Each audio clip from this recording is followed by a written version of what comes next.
Muy buenas noches para todos. Hoy es un día muy importante ya que se conmemora el Día Mundial del Cerebro.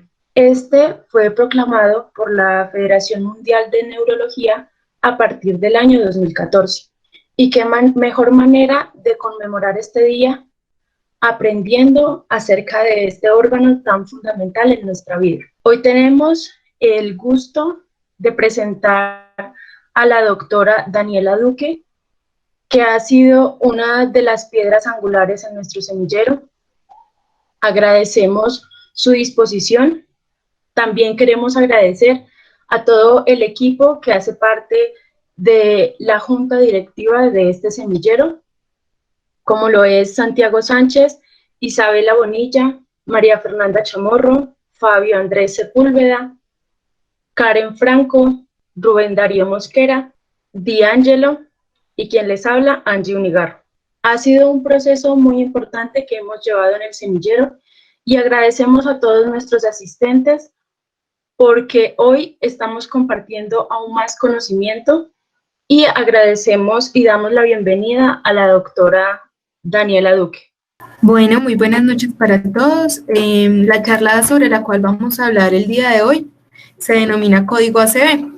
Es un tema que realmente pues tiene mucha importancia para todos porque se trata de salvar neuronas y inicialmente les voy a hacer un abordaje sobre la correcta manera de guiar el código ACV tanto para los médicos de primer nivel como para los médicos en formación y los médicos que pertenezcan a terceros niveles, que sé que pues aquí hay varias personas que pertenecen a ello.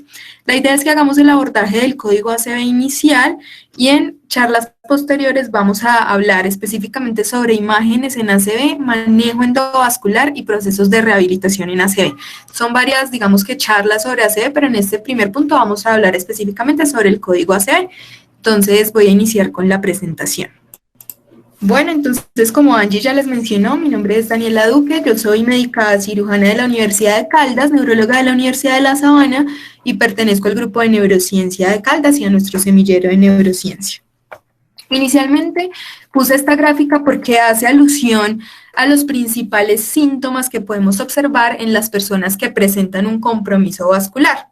Esto es haciendo referencia a los compromisos vasculares con manifestaciones agudas que podemos observar en los pacientes, parálisis facial, alteraciones de la fuerza en alguna extremidad, como es el caso pues, de la paciente del medio, o durante el discurso del paciente observar que tiene dificultades para articular las palabras, es decir, que el habla es anormal y al igual que el lenguaje también puede ser anormal. Si nosotros tenemos cualquiera de estos tres signos presentes en un evento que ocurrió de manera súbita, aguda, la probabilidad de tener el curso de un evento cerebrovascular es muy alta y es superior al 70%. Primero, cuando nos enfrentemos a un paciente que tenga este tipo de sintomatología, debemos prender las alarmas, no ser apresurados, pero sí actuar a una buena velocidad y con mucha precisión en lo que hacemos.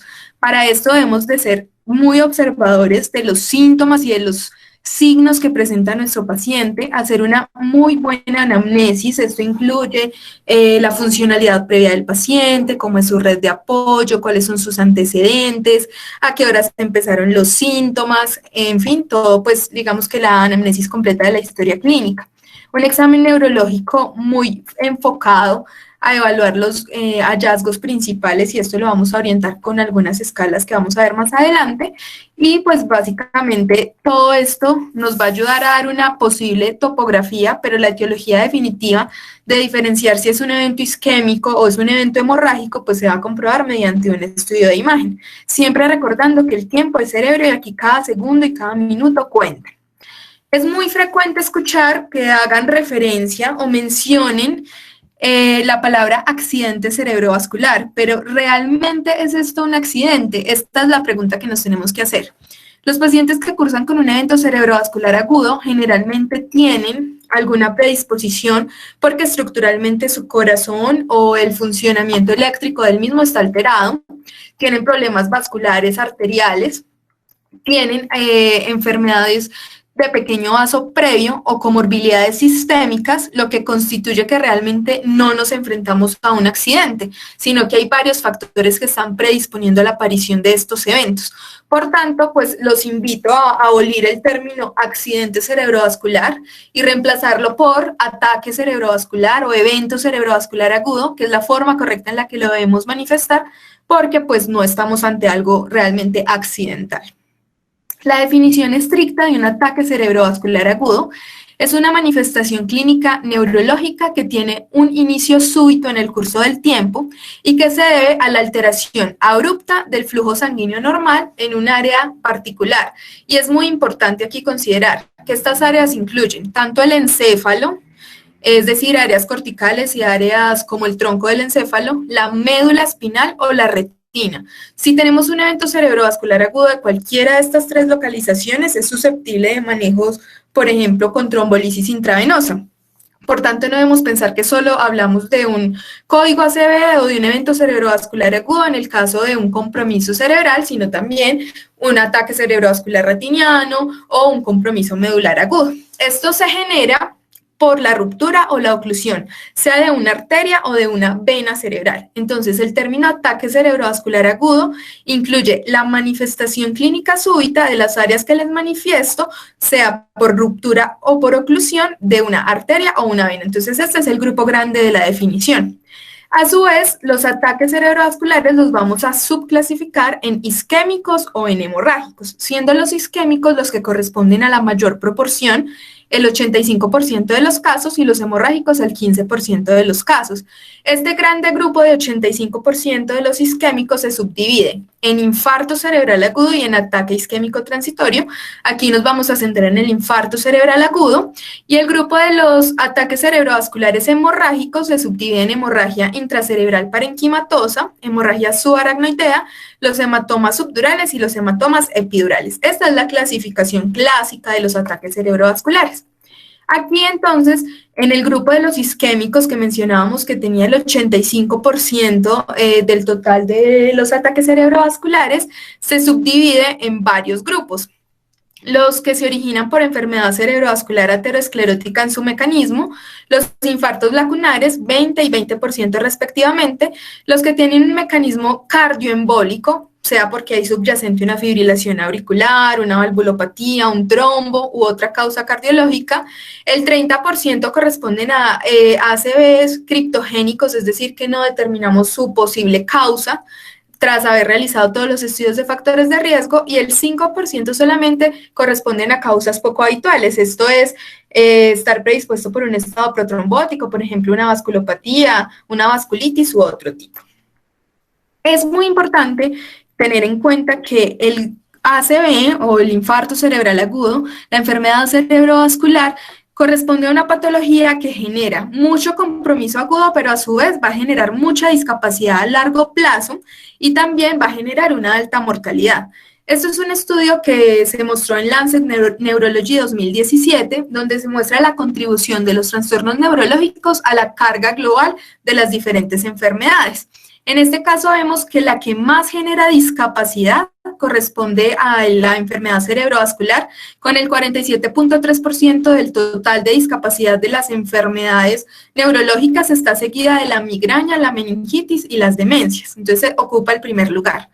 Y en la tabla B observamos las causas de mayor mortalidad, donde el ACV ocupa la primera, siendo el 67.3% de todas las enfermedades neurológicas. Entonces vemos que realmente la discapacidad y la mortalidad que se desprende de esta patología es muy alta.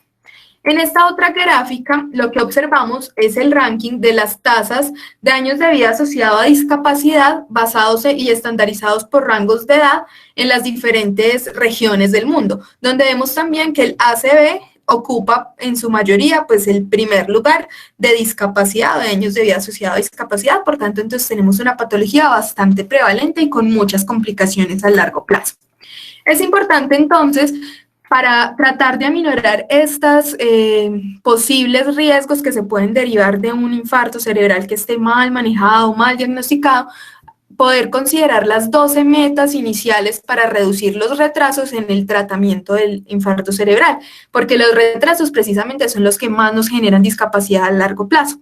Para esto hay unas medidas que son como 12 pasos para reducirlos. El primero es que deben de estar participando de manera coordinada los equipos de emergencia. Esto incluye la atención prehospitalaria y la adecuada remisión a los servicios de urgencia de tercer nivel o servicios que cuenten pues con la capacidad de poder realizar procesos de trombolisis. Ideal es poder prenotificar al hospital que va a ser el receptor del paciente, solicitar rápidamente la neuroimagen, la cual debe evaluarse también de forma muy rápida, preparar el RTPA o el Actilice, activador tisular del plasminógeno, idealmente dentro del mismo proceso de la toma de la tomografía, dar prioridad a la toma de la tomografía y trasladar al paciente rápido, realizar una exploración neurológica en la medida de lo posible también muy rápido, poder obtener de un familiar que sea de buen informante la información más relevante que tenemos que tener en cuenta en este caso, porque pues hay pacientes que tienen muchas comorbilidades, pueden estar anticoagulados, pudieran haber tenido una cirugía reciente, un trauma reciente, y entonces eso se podría convertir en algunas contraindicaciones, sea absolutas o relativas. Tomar inmediatamente un INR, pero está con estas estrellitas porque son claros en las guías de la AJA de stroke en decir que la toma del INR solo debe de esperarse en los pacientes que están anticoagulados con warfarina. Los demás pacientes realizamos los tiempos de coagulación, sin embargo, no debemos esperar el reporte de esta patología para proceder, de este laboratorio, para proceder a realizar el proceso de la trombolisis. Es decir, no se debe retrasar el inicio del manejo solo por esperar un laboratorio. Y realizar en último lugar algunas pruebas de imagen un poco más avanzadas según el protocolo que tenga cada institución. La AJA en sus herramientas de estos pasos que menciona pues inicialmente del abordaje también nos explica que debemos de tener una coordinación entre la prenotificación, la central o el coordinador de avisar por medio de una llamada o de un mensaje de texto o de un código ACB creado en un grupo de WhatsApp, lo que sea, una forma muy rápida de notificar a los equipos de ACB.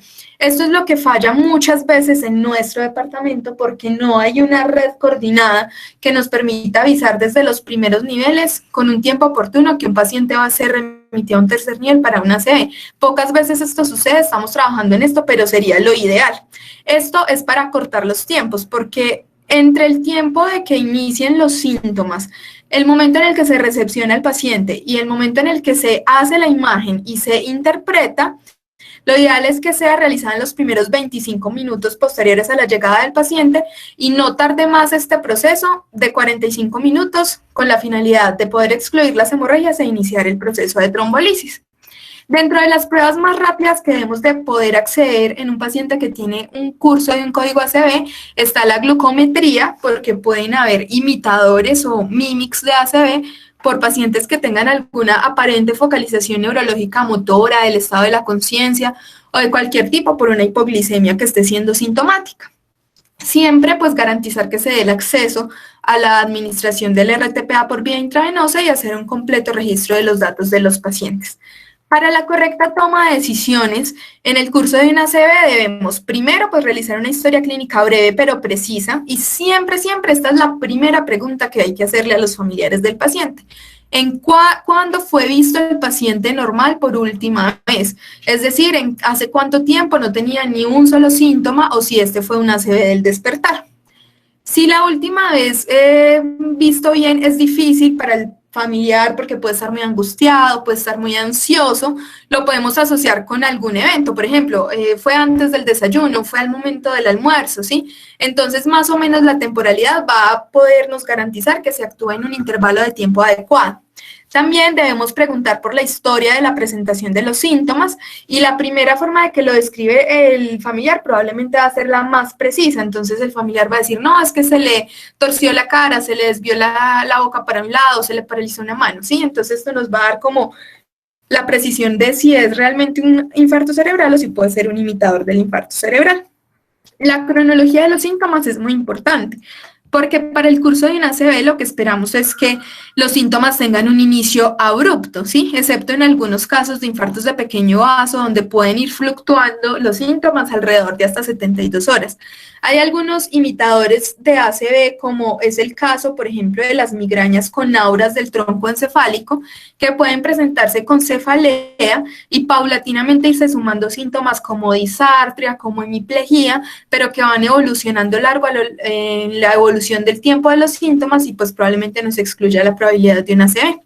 Es muy importante hacer énfasis en los antecedentes personales de los pacientes, porque los pacientes que tengan importantes factores de riesgo cardiovascular, pues por supuesto que nos van a hacer pensar en que lo más probable es que tengan un infarto cerebral, indagar por imitadores frecuentes y poder determinar si este paciente es elegible para aplicar trombolisis intravenosa. Entonces es importante preguntarle si está anticoagulado, si lo han hospitalizado, si ha tenido golpes, si le han puesto algún catéter recientemente y verificar esta información con el acudiente más cercano. Entonces, en el ámbito de la atención prehospitalaria, que es lo ideal, en lo prehospitalario incluye también en los hospitales de primer nivel. Si hay dificultades en la aplicación de escalas como el NIH, es posible realizar otras escalas un poco más rápido, como son la escala FAST, el LAPS, el RACE, y avisar al hospital de notificación que va un código de ACV en curso y se preparen para el manejo en su unidad de ACV. El FAST es una sigla muy sencilla que se resume en asimetría facial, debilidad de la extremidad, alteraciones para el habla y momento de llamar a activar el servicio de urgencias. Esto es algo que aplican las personas de atención prehospitalaria. Son tan solo 3 evaluaciones muy rápidas que van a permitir pues probablemente considerar a un paciente como un ACV en curso. La siguiente escala, que es la escala LAPS, que es la escala de Los Ángeles, es una escala de tamización para eventos cerebrovasculares, donde toman algunos criterios que podrían ser un poco excluyentes, como tener más de 45 años, si tiene o no una enfermedad convulsiva previa, si ha tenido síntomas que se han establecido por más de 24 horas, si el paciente estaba hospitalizado o estaba en su casa, si la glucosa estaba en X rango, es decir, no menor a 60 ni mayor a 400, y en la evaluación del examen físico mirar si puede sonreír, si puede apretar la mano, si tiene debilidad en la extremidad, y esto compararlo entre cada uno de los lados. Basado en esto, el personal de atención prehospitalaria puede más o menos hacer una tamización de si el paciente cursa con un infarto cerebral.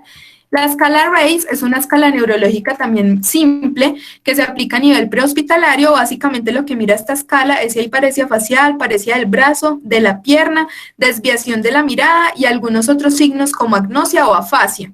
Esto se puntúa según un grado de severidad para cada uno de los síntomas, y si la puntuación del RACE es mayor de 5 es una alta probabilidad para tener una oclusión de un vaso proximal o un gran vaso, y a su vez pues del curso de un infarto cerebral o por lo menos de un evento cerebrovascular agudo.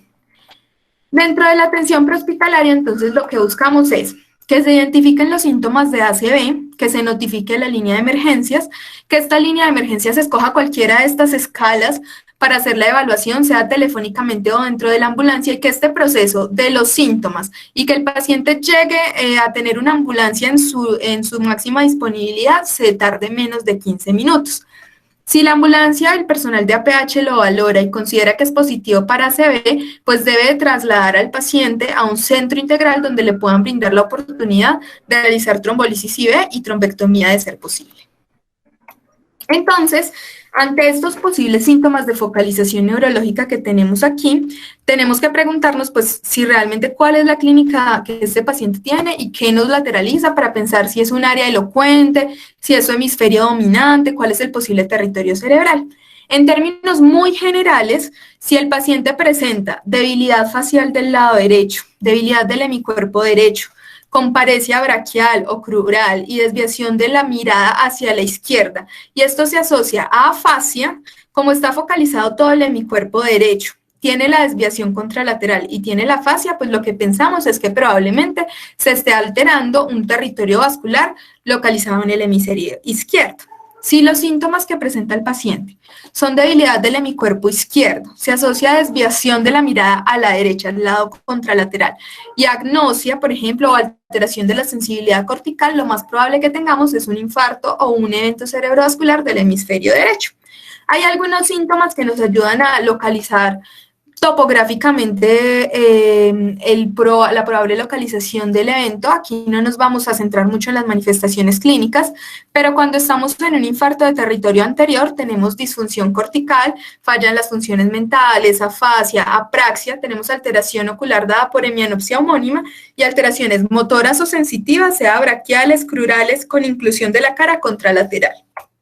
Cuando estamos ante eventos cerebrovasculares del territorio posterior, que esto incluye la cerebral posterior o el territorio vértebro-basilar, generalmente los síntomas que se tienen son alteraciones en la coordinación, es decir, ataxia, paresia o compromiso de los músculos, de los nervios craneales, como alteraciones oculomotoras, diplopía o síndromes cruzados, que es tener un compromiso de nervios craneales de un lado con un déficit sensitivo o motor contralateral. Si tenemos estas características, más nos vamos a llevar a pensar en que el territorio comprometido es el territorio posterior.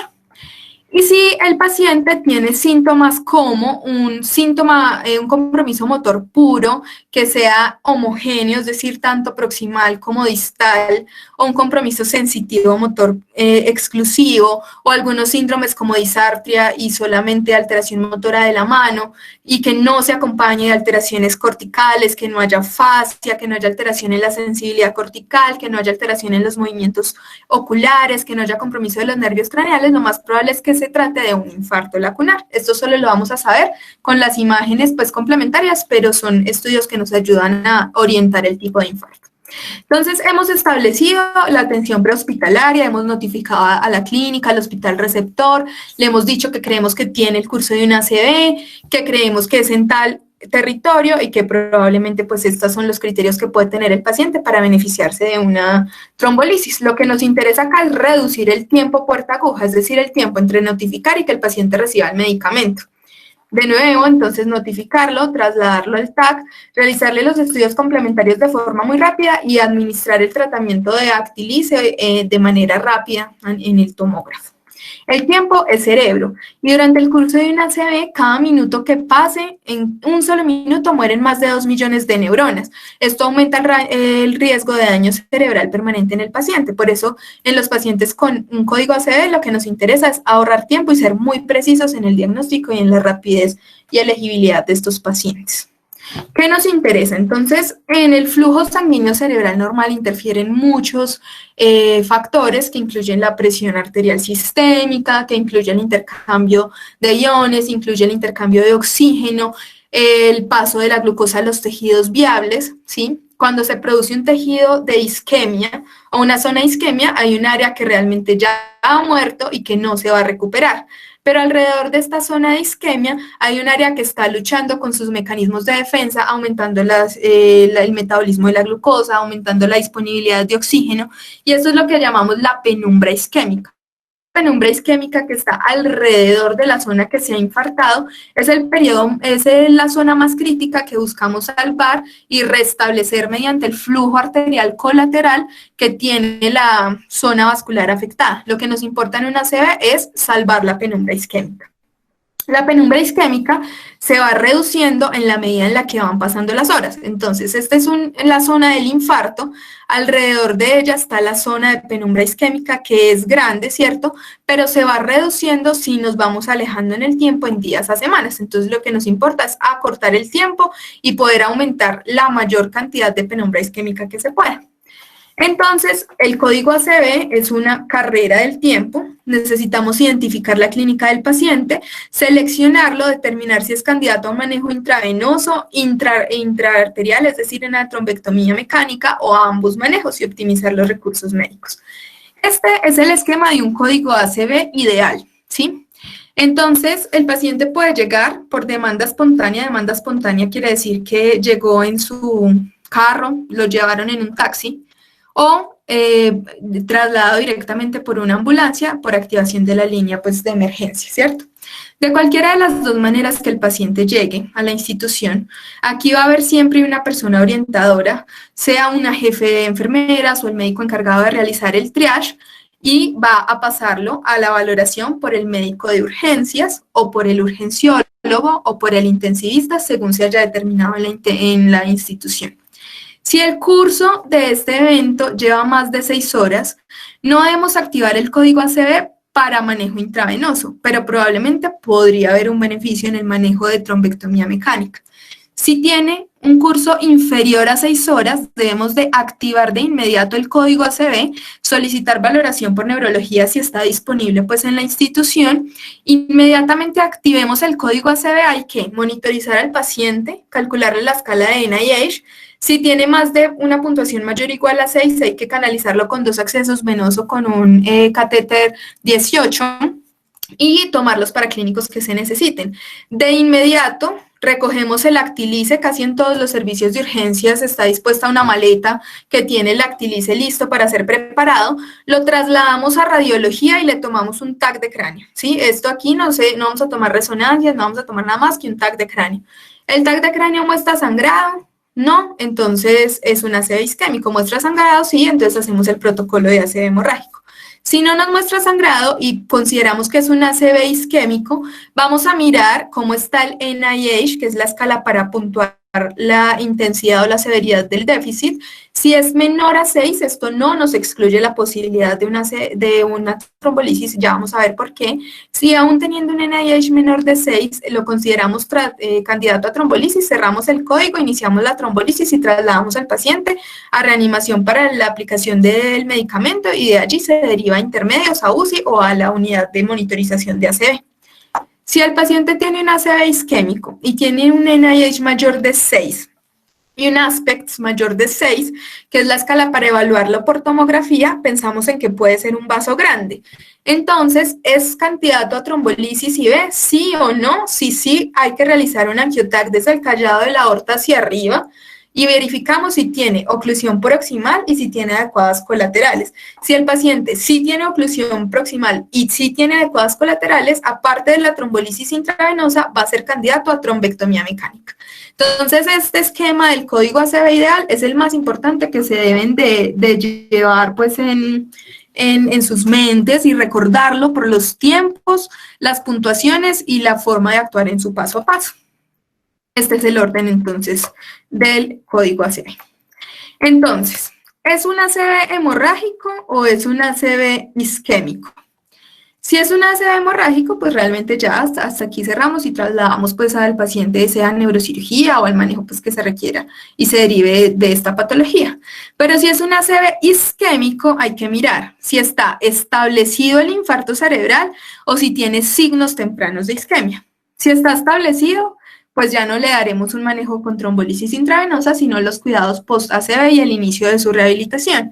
Si tiene signos tempranos, prendemos las alarmas porque vamos a ver si el paciente es candidato o no a trombolisis intravenosa. Entonces, aquí lo primero que aplicamos es la escala del NIH.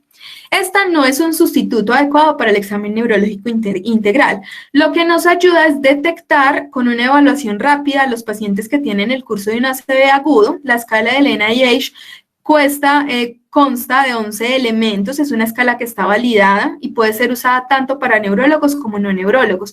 Se han hecho estudios donde comparan la puntuación que da una escala de NIHSS en un médico general y un neurólogo y la variabilidad no es tan alta. Puede variar entre 2 hasta 4 puntos por mucho, pero pues esto demuestra que realmente es una escala que tiene muy buena aplicabilidad en nuestro medio. Se demora menos de 10 minutos y sirve como una medida inicial para nosotros establecer la gravedad del infarto y compararlo con la evolución posterior del paciente. 0 es que no tiene ningún déficit y 42 es el puntaje máximo. Entonces, esta es la descripción de la escala. Aquí yo no me voy a detener mucho en explicarles cómo se evalúa cada punto de la escala, pues porque esto daría incluso para un taller práctico, pero básicamente lo que se evalúa es el estado de conciencia, el estado del contenido de la conciencia, cómo está la mirada conjugada, es decir, si hay desviación forzada de la mirada o no, si tiene mianopsia, si tiene paresia facial y esta es central o periférica, cómo está la fuerza en las 4 extremidades, si tiene signos de ataxia, si hay alteraciones de la sensibilidad, del lenguaje que incluye afasia leve a moderada o severa, o si el paciente está mutista. si hay disartria y si tiene signos de compromiso cortical por heminatención o heminegligencia. Esta escala está al acceso de todos, es una escala libre, es gratuita, hay aplicaciones en el celular para descargarla y si gustan yo al final de la charla les voy a compartir un librito en PDF donde está el manejo paso a paso del código ACB que elaboramos con el apoyo pues, de la industria farmacéutica.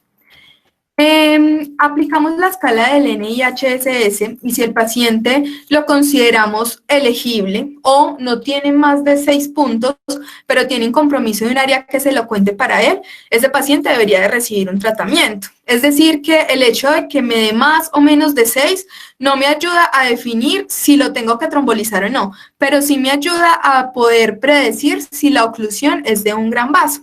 Sin embargo, hay muchos sesgos dentro de esta escala, porque, por ejemplo, yo puedo tener un infarto del tálamo, ¿sí? Y un infarto del tálamo me puede dar una escala de NIH incluso de 23 puntos por todas las manifestaciones clínicas posibles. Me da una escala de puntuación muy alta. Yo puedo pensar que está ocluida la carótida o la cerebral media en su segmento proximal, pero mentira es que es un infarto talámico y esto es un infarto pequeño. Entonces, es el tipo de sesgos que se pueden generar con la aplicación de la escala de NIHS y considerarla como la única escala que nos ayuda a la topografía.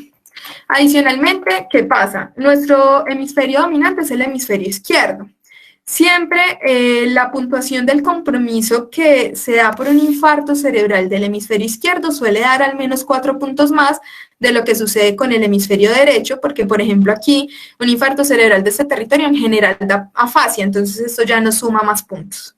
El volumen del infarto podría incluso ser mayor en el hemisferio no dominante y aún así puntuar menos, ¿sí? Y adicionalmente para el territorio posterior, si se fijaron entre los ítems, solamente hay un ítem que puntúa para la ataxia, por ejemplo. Entonces puede subestimar mucho los infartos cerebrales de circulación posterior en comparación con los síntomas que incluye para evaluar la circulación anterior. Por lo tanto, entonces, una vez hayamos aplicado esta puntuación, lo que debemos mirar es si el paciente tiene cambios tempranos de un infarto cerebral.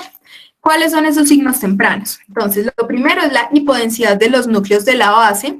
El segundo es que estén borrados los surcos corticales del lado del infarto, que se haya perdido el ribete insular, que esté el signo de la cerebral media hiperdensa, que se haya perdido la línea de caudado, que veamos signos de edema cerebral. Entonces, aquí se los voy a mostrar. En esta primera tomografía de cráneo simple vemos en un corte axial, comparando el lado derecho con el izquierdo, que hay una hiperdensidad de la arteria cerebral media derecha respecto a cómo se observa la cerebral media izquierda. Esta hiperdensidad de la cerebral media derecha me puede hablar de que el trombo probablemente esté localizado en esta arteria y que sea proximal, como lo vemos desde el inicio del segmento M1 de la cerebral media. El siguiente estudio de tomografía también es en un corte axial, donde vemos que hay una pérdida del ribete insular. Entonces, ¿qué es el ribete insular? Aquí vemos en este corte axial que se observa la ínsula como en esta forma, ¿cierto? Que la estoy bordeando con el puntero. Esta es la forma normal de la ínsula y se ve en este ribetico. Sin embargo, en los infartos cerebrales, uno de los signos agudos tempranos es este. Si comparamos la ínsula de este lado con la de este, no se ve tanto la forma del ribete, sino que está edematizada la ínsula y está más borrada. Estructuralmente es distinta a la ínsula derecha respecto a la ínsula izquierda. Esta pérdida del ribete insular también es un signo temprano. Acá en esta, de pronto no sé si lo puedan ver bien por la calidad de la imagen, pero hay una pérdida de la diferenciación entre la sustancia gris y la sustancia blanca a nivel de los núcleos de la base. Entonces los núcleos de la base de este lado se ven bien definidos y yo puedo identificar bien cuáles son, cuál es el caudado, cuál es el putamen. Y en este lado realmente es difícil de diferenciar la sustancia gris de la sustancia blanca.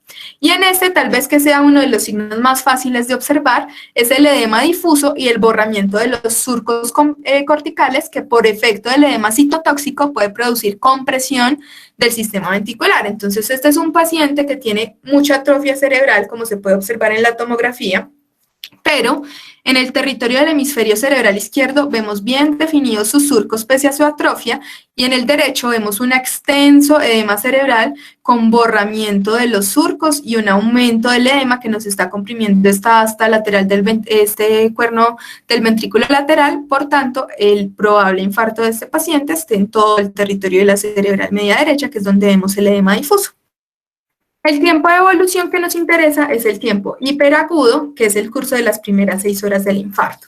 Entonces ya hemos visto que hacemos una escala para puntuarlo y también hacemos otra escala para mirar cómo está la calidad de la imagen. Y esta es la escala de Aspects. La escala de Aspects es una escala muy simple y muy confiable, que solamente consta de 10 puntos y lo que nos evalúa es esos signos tempranos que les mostré ahora, ¿sí? Cómo están en el curso del infarto de nuestro paciente. Y es supremamente importante para elegir si el paciente es candidato a manejo intravenoso o a trombectomía. Normalmente el aspects en una tomografía completamente normal es de 10, entonces uno dice aspects de 10, pero por cada zona que empecemos a ver afectada por un signo temprano, iremos restando, ¿sí? Un punto por cada zona. Por tanto, un aspects a menor valor va a significar que el paciente tiene más signos tempranos y que es más extenso el compromiso cerebral. Estas son las zonas que nos mira el aspects, principalmente mira zonas de territorio anterior. Entonces, el método busca cuantificar los cambios imagenológicos de tomografía, esto es solo para tomografía, y uno de los puntos débiles del aspects es que solamente nos mira el territorio de la cerebral media, nos excluye la cerebral anterior y nos excluye la cerebral posterior. Entonces nos centramos solo en este territorio, cerebral medio. Si por ejemplo yo veo que en el corte que hago a nivel de los centros semiovales, que son estos, están borrados todos estos surcos aquí, y los del lado contralateral están normales, entonces ahí ya le iré restando al aspects 9, 8, 7, mínimo iré ahí, me bajo un corte y si veo que también tiene borrado, por ejemplo, el ribete de la ínsula, entonces es un aspects de 5, por ejemplo. Por cada signo temprano que vea, en cada una de estas localizaciones voy restando un punto. Las localizaciones son las ramas de la cerebral media, corticales de M1 a M6, la zona insular, la zona lenticular, el caudado y la cápsula interna. ¿Listo? Entonces, trasladándola a una tomografía, estas zonas son: esta es M1, este es M2, M3, ¿sí? Esta es la ínsula que les había mostrado ahora, este es el caudado, esta es la cápsula interna, y en este corte de acá, que son los centros semiovales, vemos las ramas más distales de la cerebral media, ¿listo? Entonces, este es como el nivel de los cortes y cómo debemos de ir restando, ¿listo? Y esta es visualizado en una imagen de resonancia, pero pues realmente la escala está realizada para evaluar tomografías. Recordando entonces las zonas, estas son. Después de que hayamos calculado el aspects, es importante realizar un angiotac cerebral.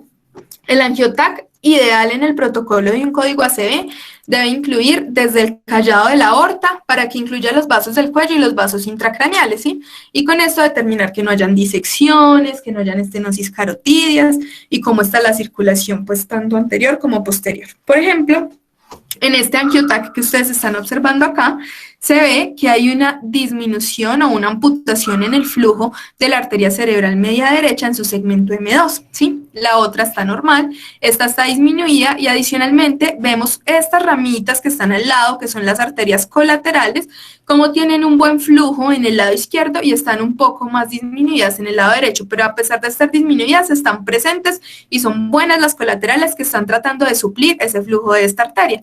Por eso es muy importante realizar el angiotac porque nos ayuda a determinar qué tanto se va a beneficiar de solo manejo intravenoso o si hacemos el puente o si a utilizar terapia con trombectomía mecánica. Entonces, por ejemplo, en este paciente vemos en el paciente número 1 que tiene una amputación de la cerebral media izquierda, pero tiene excelentes arterias colaterales. Esto nos habla de que si le hacemos trombolisis a este paciente le va a ir muy bien, probablemente.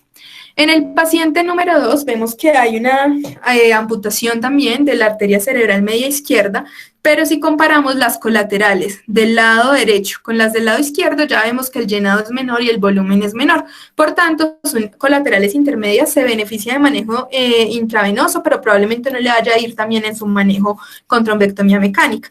Y en este paciente de acá vemos que tiene también una oclusión de la arteria cerebral media derecha en su segmento proximal, pero las colaterales de este lado son nulas o inexistentes, muy pobres colaterales. No es un paciente elegible para realizar, pues, con buena respuesta el manejo para trombolisis y trombectomía. Entonces, una vez hayamos elegido a nuestro paciente, es o no candidato a estas terapias, vamos a ver si les hacemos solamente manejo intravenoso o si decidimos hacer manejo con trombectomía mecánica. La decisión, pues, lo más importante es salvar la mayor cantidad de tejido cerebral en su área de penumbra isquémica.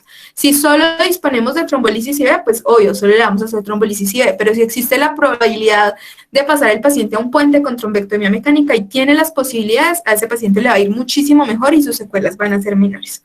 Entonces, este es el medicamento que nosotros utilizamos. Es una terapia fibrinolítica, su nombre comercial es Actilice, producto de Boehringer. El Actilice es el activador tisular del plasminógeno y la dosis recomendada es de 0.9 miligramos por kilo. Esta es la dosis total. Si el paciente se beneficia de este manejo, le pasamos el 10% de la dosis total en un bolo intravenoso y posteriormente hacemos una infusión de 1 hora del 90% del restante de esto. El paso o la decisión de tratar al paciente con Actilice, idealmente es tan pronto sea posible, ¿sí? Y lo más importante es que lo podamos hacer dentro de las primeras 4.5 horas después de que aparecieron los síntomas del ataque cerebrovascular. Sin embargo, pues hay muchos estudios que han tratado de estudiar el hecho de extender la terapia o la ventana para trombolisis. Estos estudios han demostrado que la podemos extender, pero generalmente tiene más favorabilidad cuando se hace con terapia combinada con trombectomía mecánica. Entonces, si nosotros hacemos la terapia de trombolisis, ¿cierto? Algún grupo de pacientes con infarto cerebral van a ser mucho más poquitos los pacientes que mueran o que tengan secuelas muy graves respecto a si no le hubiéramos aplicado ninguna terapia de manejo a estos pacientes. Entonces, 4.5 horas es considerada la ventana terapéutica y recordar que el tiempo es cerebro. Las guías de la AJA fueron realizadas en el 2000, las últimas guías de la AJA en el 2018, pero tienen una actualización de este año. Estas guías nos hablan sobre las recomendaciones de trombolisis intravenosa, cuándo está indicado hacerla y cuándo está contraindicado, ¿cierto? Entonces, si el tiempo de inicio es desconocido o el paciente tiene más de 4.5 horas o es una sede del despertar, estaría contraindicada la trombolisis si cuando nosotros le realizamos un protocolo para paciente con ACV del despertar que incluye una resonancia con FLAIR y vemos que el FLAIR es positivo, ahí ya significa que ese infarto está establecido y no nos va a servir de nada hacer la trombolisis IV y esto sería una contraindicación. ¿Cuándo más está contraindicado? Si al hacer un TAC de cráneo vemos que tiene una hemorragia, pues por obvias razones no le vamos a poner trombolisis IV. Si el aspecto es muy bajo, es decir, menor a 6, esto quiere decir que el infarto tiene signos tempranos muy extensos y en muchas localizaciones, aspectos menores de 6 no es candidato a TAC de trombolisis IV. Si vemos que la hipodensidad está establecida, pues el infarto ya está establecido, no es candidato a trombolisis IV. Si el paciente tuvo un infarto cerebral en los últimos 3 meses, no es candidato a trombolisis IV. Si tuvo un traumatismo cráneoencefálico severo en los últimos 3 meses o un infarto cerebral agudo post-trauma, que eso puede suceder, por ejemplo, que haya una disección arterial posterior al trauma, no es candidato a trombolisis IV. Si al paciente le hicieron una cirugía intracraneal o intraespinal, por ejemplo, para un tumor o para un drenaje de un hematoma subdural, en los últimos 3 meses no es candidato a trombolisis. Si tiene hemorragia intracraniana, una hemorragia subaracnoidea, si le han detectado un sangrado gastrointestinal o una neoplasia diagnosticada en los 21 días más recientes, tampoco es candidato. Si tiene, por algún motivo, se realizaron los laboratorios, llegaron supremamente rápido, en menos de media hora, mientras estaban todo el proceso del código ACV y las plaquetas están menores a 100.000 o el INR está mayor a 1.7, si este paciente está anticoagulado y el INR está mayor a 1.7 o está prolongado el PTT, es decir, tiene una coagulopatía, tampoco es candidato a trombolisis IV. ¿Cuáles son las otras contraindicaciones? Si le hemos puesto heparina de bajo peso molecular en las últimas 24 horas, si el paciente está tomando algún anticoagulante oral como apixaban, rivaroxaban, no debemos de administrar la trombolisis IV. Si sospechamos una disección aórtica, tampoco. Si tiene una neoplasia intraxial intracraneana, por ejemplo, un glioblastoma multiforme, tampoco lo vamos a trombolizar. ¿Cuáles son las contraindicaciones relativas? Entonces, esas que les menciono ahora son las absolutas. Unas que no están incluidas ahí es si la glicemia está menor a 50 o si el TAC cerebral nos muestra un infarto de más de un tercio del hemisferio.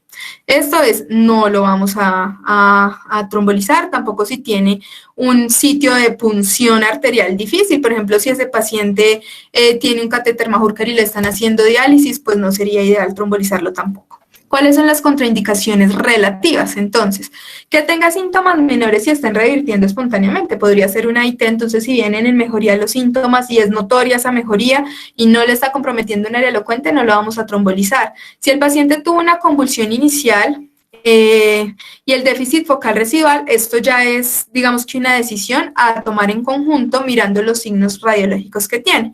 Muchas veces el edema cerebral difuso que se observa a nivel cortical puede generar una convulsión y eso no me va a excluir la posibilidad de que yo realice la trombolisis en el paciente, pero si por ejemplo es un paciente con epilepsia que convulsionó, hizo una parálisis de tos y quedó focalizado en todo un hemicuerpo, probablemente no sea un infarto cerebral sino una parálisis de TOD y no lo voy a trombolizar.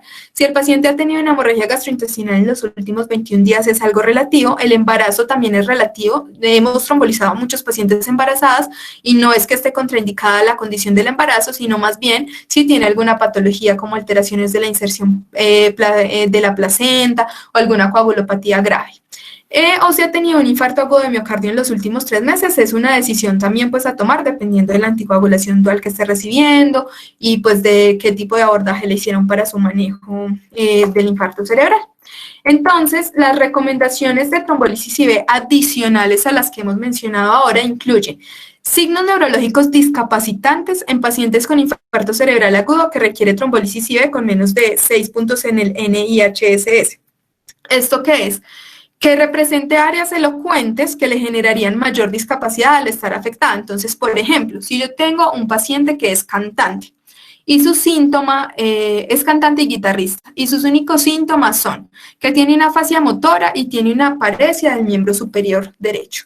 La afasia motora me va a puntuar 2 puntos, la paresia también me va a dar, por ejemplo, 2 puntos. Entonces tengo un paciente que solo tiene un NIH de 4 puntos, pero él se desempeña como cantante y si no vuelve a hablar y no vuelve a tocar la guitarra, ese paciente va a quedar supremamente discapacitado.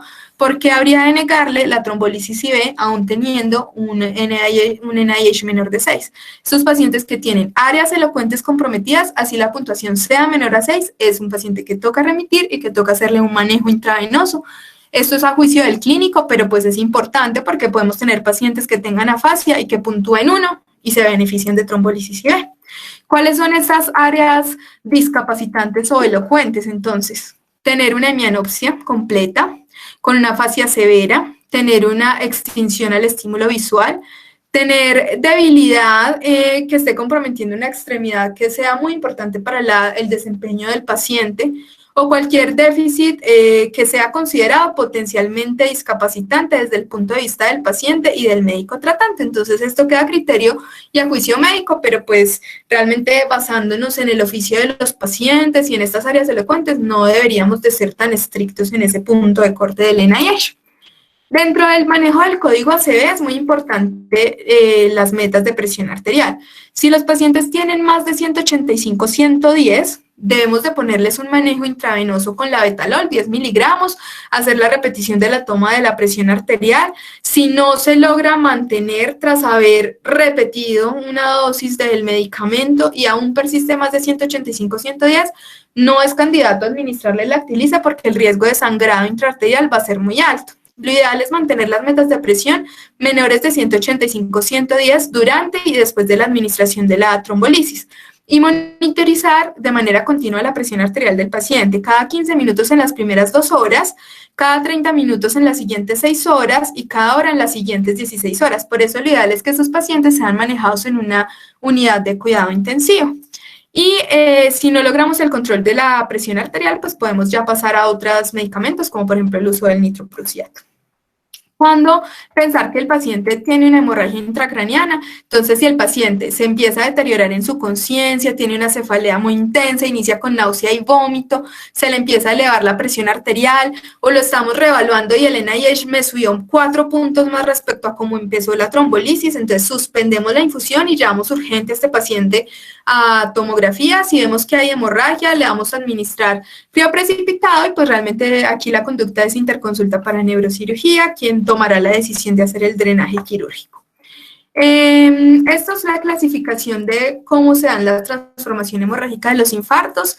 La transformación hemorrágica como complicación puede ser hemorragias con pequeñas petequias, que pueden ser aisladas o confluentes, o ya hemorragias parenquimatosas, que pueden ser tipo 1, tipo 2, según que ocupen menos o más del 30% del total de la zona de isquemia. Y se considera sintomática cuando vemos la visualización mediante TAC y el deterioro neurológico medio un aumento de más de 4 puntos del NIH. Esto es la clasificación de los subtipos del infarto cerebral. Esto es más respecto al estudio de factores de riesgo que iniciamos una vez ya finalizamos el proceso de trombolisis, entonces puede ser por una oclusión de un gran vaso, por ejemplo, de una arteria carótida, cardioembólico, un TOAST 2, es decir, por ejemplo, secundaria a una fibrilación auricular. 3, que sea un infarto de pequeño vaso. 4, todas 4 son las causas raras como la hipercoagulabilidad, enfermedades hematológicas. Y 5 es que no se pueda determinar la causa del ACV o que tiene 2 mecanismos mezclados. Entonces yo siempre pongo, digamos, un infarto cerebral agudo de la cerebral media derecha con un NIH de 14, con un aspects de 8, trombolizado y con un mecanismo TOAST probable 5, porque el paciente tenía fibrilación auricular y una oclusión de la carótida. Esa es la forma correcta de hacer el diagnóstico en la historia clínica. Y esta escala es muy importante, que es la escala de Rankin modificada. Es una escala de discapacidad que vamos a aplicar en los pacientes después de haber hecho el manejo agudo del infarto cerebral, dependiendo de las secuelas que quedan después de la recuperación del paciente. Va de 0 a 6, 6 es muerte, 0 asintomático y según los diferentes intervalos nos habla de la discapacidad del paciente. Y respecto a la terapia de reperfusión aguda o endovascular, entonces aquí los pacientes candidatos a terapia endovascular son pacientes mayores de 18 años con un NIH mayor de 6, mayor o igual, que el tiempo de inicio de los síntomas haya sido menor de 6 horas es lo ideal, pero la terapia endovascular puede extenderse incluso hasta más de 24 horas según las colaterales que tenga el paciente y el criterio del neuroradiólogo intervencionista. El aspects debe de ser más de 6, obviamente, porque tenemos que tener un tejido favorable para salvar y que tenga una oclusión proximal. La oclusión proximal no es algo estricto, es algo ideal, pero si el paciente tiene una oclusión, por ejemplo, de un segmento M4 de la arteria cerebral media, y es la arteria angular, que es la arteria que nos irriga el lóbulo parietal, y si a este paciente no le hacemos una trombectomía, se va a quedar afásico, entonces podríamos considerarlo candidato a terapia endovascular. Aquí es muy importante recalcar este estudio, Hermes. Aquí este estudio nos habla sobre la trombectomía mecánica en los pacientes adultos mayores. Entonces, el tener una edad mayor a 85 años no me excluye la probabilidad de que me hagan una trombolisis IV y de que me hagan una trombectomía. De hecho, se ha mostrado el beneficio de la trombectomía mecánica con un efecto favorable para los mayores de 80 años con un OR de 3.68, esto fue con un intervalo de confianza del 95%. Hay pacientes que son supremamente funcionales y tienen 90 años y tienen una tomografía sin mucha lesión de sustancia blanca, con una angiotaque que muestra unas excelentes colaterales. Ese paciente se puede manejar con terapia intravenosa y se puede manejar con trombectomía y los estudios muestran favorabilidad. Hay estudios incluso extendidos a pacientes con más de 90 años, entonces, pues que no nos quede como en el ambiente la idea de que si tiene más de 80 años, entonces no, está muy viejito, ya no lo trombolizamos, pues tampoco es así. Entonces, en conclusión, los ataques cerebrovasculares pueden ser de tipo isquémico o hemorrágico. Para prevenirlos debemos de prevenir los estilos de vida y pues realizar ejercicio, evitar el consumo de alcohol y no fumar, identificar los factores de riesgo, controlar los factores de riesgo, es decir, controlar la fibrilación auricular, la hipertensión, la diabetes, la dislipidemia, y actuar muy rápido, porque cada minuto en una se cuenta, se mueren las neuronas, se aumenta la discapacidad, entonces identificar rápido los signos y síntomas del ACV, ¿sí? Y con esto ahorramos tiempo porque pues todos estos estados nos van a llevar al acúmulo de muchas discapacidades posteriores, por tanto notifiquemos rápido a los centros asistenciales y llamemos muy rápido a las líneas de emergencias. Bueno, entonces esta es la parte pues como de la presentación. Aquí vamos a realizar una pequeña, digamos, es una decisión conjunta para ver si ustedes consideran que este paciente puede ser pues candidato o no a la trombolisis intravenosa. ¿Listo? Entonces vamos a mirarlo. Este es un paciente que consultó porque tenía alteraciones para la articulación de las palabras, ¿sí? Y el paciente tiene 50 años, es de sexo femenino y de sexo masculino, perdón, y no tiene ninguna comorbilidad. Estos síntomas llevan un curso de aproximadamente 1 hora y media, ¿sí? Y cuando ingresa al servicio de urgencias, el paciente tiene cifras de presión arterial en 145/80, tiene una glucometría de 60 y le calculan una escala de NIHSS que puntúa 16 puntos. Y esta es la tomografía de este paciente. Entonces, en esta tomografía la voy a desplazar para que ustedes observen las diferentes áreas y traten de definir cuál sería el probable aspecto de este paciente, ¿sí? Entonces, si ya dijimos que está con una hemiparesia derecha y tiene disartria, pues lo más probable es que la lesión esté localizada en el hemisferio izquierdo. Aquí vemos entonces uno de los signos tempranos iniciales, que es la cerebral media hiperdensa versus, pues como la vemos en el lado contralateral.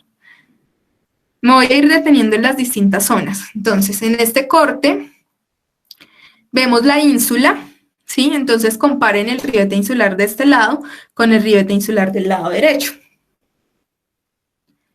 Ahora voy a subirme. Aquí vamos a ver el caudado de este lado y la cápsula interna de este lado.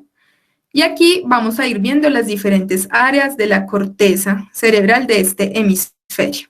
Entonces, comparen los surcos de este lado con los surcos de este lado, y aquí me paro en el corte de los centros semiovales para que empiecen a restar en el aspects. ¿Listo? Entonces, teniendo en cuenta esta tomografía, esta puntuación del NIHSS, ¿alguien podría decirme cuál es el posible aspects de esta tomografía? Yo atrevería a decir que es un aspecto de 8. Tú consideras que es un aspects de 8, listo. Salomón considera que es un aspects de 7. Listo. El aspecto de este paciente es un aspecto de 7. Tiene compromisos corticales de la cerebral media, borramiento del ribete insular, realmente pues los núcleos de la base y pues las demás zonas estaban íntegras. Entonces tenemos un paciente que tiene un NIH de 16 puntos, que es un hombre de 50 años en su edad productiva sin ninguna comorbilidad y con una puntuación de NIH descrita y con este aspecto. ¿Ustedes considerarían que este paciente es candidato a trombolisis intravenosa? ¿Algún antecedente? No, ningún antecedente. Sí, claro, sí. Sí, es candidato.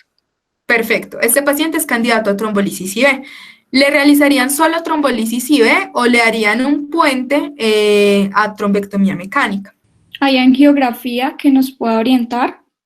No, solamente tenemos los signos tempranos de la tomografía de cráneo. Es probable que el paciente se beneficie solamente de la trombolisis IV. Yo pensaría que las dos, ya que, pues, a pesar de que la trombolisis también es muy buena, pues, digamos que en muchos estudios también muestran que si hay la posibilidad de trombectomía, pues también es muy favorable. Entonces, yo la verdad pensaría que las dos. Listo, estoy de acuerdo con Dana. Este paciente, a pesar de que solamente tiene realizada una tomografía de cráneo y no le hemos realizado una angiotac o un estudio de angiografía, vemos el signo de la cerebral media hiperdensa desde la zona más proximal de la imagen, ¿cierto? Entonces, pues realmente esto nos habla de que la oclusión es de un vaso proximal. Tener un NIH tan alto también nos habla de que probablemente es un vaso proximal, y el hecho de que hayamos comprobado que tiene signos tempranos en territorio de la cerebral media y que son extensos también nos habla de que probablemente es un vaso proximal. Entonces la correcta conducta es, después de haberle realizado la trombolisis IV, llevar a este paciente a angiotac, pero probablemente sí se beneficia de hacer el puente a la trombectomía mecánica. Por aquí Andrés Felipe Gallego nos pregunta que por qué la neoplasia es una contraindicación absoluta. Entonces, realmente las neoplasias son estados de hipercoagulabilidad o procoagulantes, ¿cierto? Que tienen alto riesgo de generar complicaciones hemorrágicas. Entonces, por ese motivo, el grupo pues, de estudio de la AJA, dentro de sus contraindicaciones, la incluye dentro de las absolutas. Bueno, no, yo creo que como siempre vimos que era una charla que muchos estábamos esperando y que se cumplió la expectativa como no nos ha de fallar nunca contigo, ¿cierto? Entonces, muy agradecidos en general, como siempre, el espacio siempre es como para agradecerte. Preguntó lo del INR. No, lo del INR, eso es algo muy estricto. Si realmente ese paciente, por ejemplo, está anticoagulado y está en rango terapéutico, o si está por encima de 1.7, así sea límite, no se puede trombolizar. Igual requeriría vitamina K, pues depende si tiene algún sangrado, ¿cierto? En este caso, si tú tienes un paciente que tiene un INR de 1.9 pero no tiene ningún sangrado, pues no le pones vitamina K, pero si está en 1.8 y 1.9, en esos valores que planteas, no sería candidato a trombolisis intravenosa porque el riesgo de sangrado es muy alto. Sí, perdón, Doc, lo siento, es que no sé si me quedó mal escrita, iba dirigida hacia el paciente que hace ACV hemorrágico con INR limítrofe en 1.8, 1.9, quizá 2, si requiere No. igual vitamina K. Sí, ahí sí, en ese caso sí. Respecto a la pregunta de Luis Ángel, del uso del tenecteplasa, de hecho lo hemos utilizado muchas veces porque la tenecteplasa está, o sea, digamos que la decisión de trombolizarlo con actilice o tenecteplasa, el uso del actilice es más extendido, es porque todos los estudios se han hecho con eso. Pero tanto la tenecteplasa como la alteplasa son producidas por el mismo laboratorio que es Boehringer. Es más digamos que algo comercial entre los laboratorios. Dentro de las guías de la AJA también está autorizado el uso de tenecteplasa, ¿sí? Y de hecho se han demostrado en los estudios que puede generar menos complicaciones por sangrado. Hemos visto que a los pacientes con trombolisis con tenecteplasa les va supremamente bien. Entonces, realmente, pues, es adecuado su uso. Si no tenemos disponibilidad de actilice y solo tenemos tenecteplasa, pues hay que hacerlo. Y realmente, pues, no habría contraindicaciones. Es muy buena y la evidencia va creciendo respecto a la posibilidad de incluir la tenecteplasa como una primera línea del manejo. Y respecto... Dime. Perdón. Yo tengo una pregunta y es respecto, digamos, voy a establecer un caso para ver qué evidencia realmente llega a existir. Voy a plantear un caso, digamos que llega un paciente, zona rural, está alejado, pues de un lugar donde haya tomógrafo, o sea, pues es un primer nivel, no hay tomógrafo, y el paciente, pues por la clínica, genera cierta sospecha de que sea un SB hemorrágico o de pronto ha tenido algunos antecedentes de la parte hemorrágica. De manera de que pues no podríamos iniciar la trombolisis claramente por no tener un ataque y pues por el riesgo de que conlleva de pronto haber tenido esos antecedentes de hemorragia. Hay algunos, no sé, o sea, pues están saliendo muchos estudios que están empezando a avalar la parte de la aspirina y clopidogrel o alteplasa en ocasiones, sobre todo aspirina, como de manera de cierta forma arriesgada, pero que sea la única, entre comillas, solución de salvar, por decirlo así, neuronas, antes de que lleguen sí pues a un lugar, un tercer o cuarto nivel, donde puedan, digamos que desarrollarle una trombectomía o un procedimiento que sea adecuado para su condición. De pronto, ¿qué piensas al respecto de eso?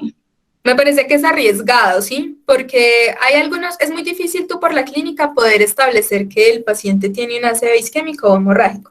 Sin embargo, hay signos que te hacen pensar más que son hemorrágicos, por ejemplo, porque tenga unas cifras de tensión arterial supremamente elevada y fuera de meta, ¿cierto?